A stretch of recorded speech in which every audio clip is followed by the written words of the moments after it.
आपने बहुत सुंदर शब्दों को सुना कि उस प्रभु के नाम के बगैर हमारा जीवन अधूरा है, किसी काम का नहीं है। जब हम उस प्रभु के नाम को अपने हृदय में उतार लेते हैं तो हमारा जीवन कितना सुखद बन जाता है, ये हमारी समझ से बाहर है। लेकिन इस समझ को जगाना है, इस समझ को जगाने के लिए ही महापुरुष जो हैं हर समय दुहाई देते हैं। जब रूह जाग जाती है, जब आत्मा जाग जाती है तो जय श्री राम बड़ा काम करता है।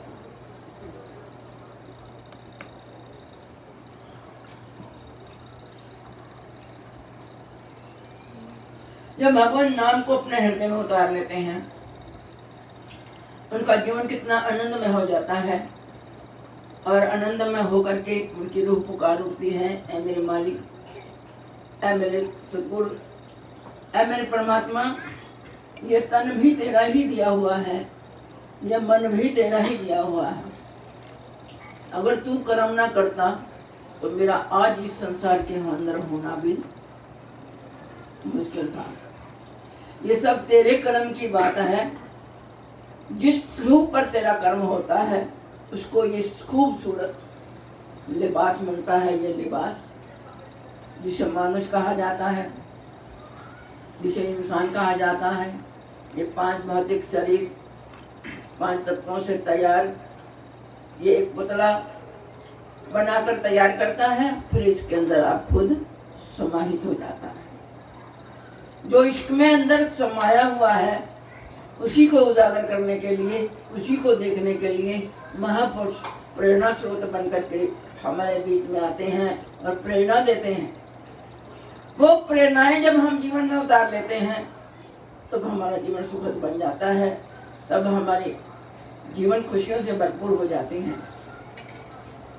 और महापुरुषों की आज्ञा शिरोधार्य करते हुए जीवन के सफर में जो चलता है उसका जीवन सुहाना हो जाता है। पता नहीं मौज में आकर के वो क्या क्या कह दें, क्या क्या कर देते हैं, ये भी हमारी समझ में नहीं है। हमारी सोच बहुत छोटी है और भगवान के हाथ बहुत बड़े हैं। भगवान की सोच बहुत ऊंची है। ऊंची है तो उसने सारा संसार बनाया है। हम तो 1-2 बच्चे पैदा कर लेते हैं और फिर कहते एहसान करते हैं कि हमने पैदा किए हैं। अरे तुमने क्या बनाया? कोई आंख बनाई है, कोई हाथ बनाया, कोई पैर बनाया, कोई मुंह बनाया, कोई शरीर बनाया है, कुछ बनाया है तुमने? अगर शरीर के अंदर जरा सा भी फॉल्ट हो जाता है तो डॉक्टर के पास भाग जाते हैं दुरुस्त करने के लिए, ट्रीटमेंट करने के लिए। लेकिन फिर उसके ऊपर एक दाग बन जाता है, वैसा रूप नहीं होता जो परमात्मा बनाता है। तो परमात्मा में पर्दे के पीछे बैठ के बनाता है और तुम्हारी इच्छा को, तुम्हारी मर्जी को, तुम्हारे भावों को पूर्ण कर देता है। खुद ही बनाता है, खुद ही बीच में समाहित हो जाता है, फिर कहता है तू मेरे को ढूंढ, मैं तुझ में हूं। लेकिन इंसान बाहर ढूंढता है, कभी कहाँ चला जाता है, कभी कहाँ चला जाता है, कभी कहाँ चला जाता है ईश्वर को ढूंढने के लिए। ईश्वर का पारावार किसी ने आज तक नहीं पाया, ना कोई पा सकता है। वेद शास्त्रों ने भी निचोड़ बता दिया है कि ईश्वर की सत्ता, ईश्वर का रूप हमारी समझ से बाहर है, हम नहीं जान सकते। हाथ खड़े कर दिए हैं सबने। लेकिन सतगुरुदेव ऐसे हैं जो ऐसी प्रेरणा, ऐसी दीक्षा जो है वो हमको बख्शिश करते हैं। जब हम उनके आज्ञा को शिरोधार्य कर लेते हैं, उसके मुताबिक अपने जीवन के पलों को निभाते हैं, तो फिर एक रोज ऐसी कृपा हो जाती है जैसे कहते ना, करत करत अभ्यास से जड़ मत हो सुजान, रस्सी आवत जासे शिल पर पड़त निशान। रस्सी हम कुएं के अंदर डालते हैं, बार बार वो एक चरकड़ी बनी होती है, कुएं की मुंडेर बड़ी होती है। उस रस्सी को नीचे जड़ भरने के लिए डाल देते हैं फिर उसको खींचते हैं, वो खींच खींच के हम बाहर निकालते हैं। बार बार उसकी मुंडेर पर जहाँ रगड़ लगती है वहाँ एक चमक आ जाती है। जहाँ बार बार रगड़ लगती है मुंडेर पर, उसकी गहराई बन जाती है, उसके अंदर चमक आ जाती है। कभी वो सीमेंट की बनी होती है मुंडेर, उस पर रगड़ लग जाती है। बार बार रस्सी नीचे जाती है, ऊपर आती है, बार बार नीचे आती है, ऊपर जाती है। जो उसका अस्तित्व हो जाता है, उसमें खड्डा बन जाता है। वो खड्डा बनने पर उसमें चमक आ जाती है, उसके ऊपर दृश्य चमक लग जाती है। जो एक सूरज उदय होता था, उसमें वो किरणें जब सामने आती हैं तो उसमें सूरज का अक्ष दिखने लगता है। चंद्रमा होता है, चंद्रमा का अक्ष उसमें दिखने लगता है। ये प्रेरणाएं क्या हैं? ये हमारे जीवन की अहम बातें हैं समझने के लिए। महापुरुष भी हमको कहते हैं, करत करत अभ्यास जड़ मत हो सुजान, रसली आवत जासे। इसकी रस्सी कैसे, कौन सी है? इसकी रस्सी है श्वास। इसकी रस्सी है श्वास। श्वास जब हम ऊपर नीचे ऊपर नीचे ऊपर नीचे, हम नहीं फेंकते, स्वतः चल रहे। लेकिन उसमें चमक कहाँ होती है? ये गुरुदेव भगवान अपनी शरणागति में लेकर के हमको समझाते हैं, बताते हैं कि कहाँ वो रगड़ लगती है, कैसे वो रगड़ लगती है, फिर उसमें कैसे चमक आती है, जिसमें परमात्मा का सब रूप दिखाई देता है।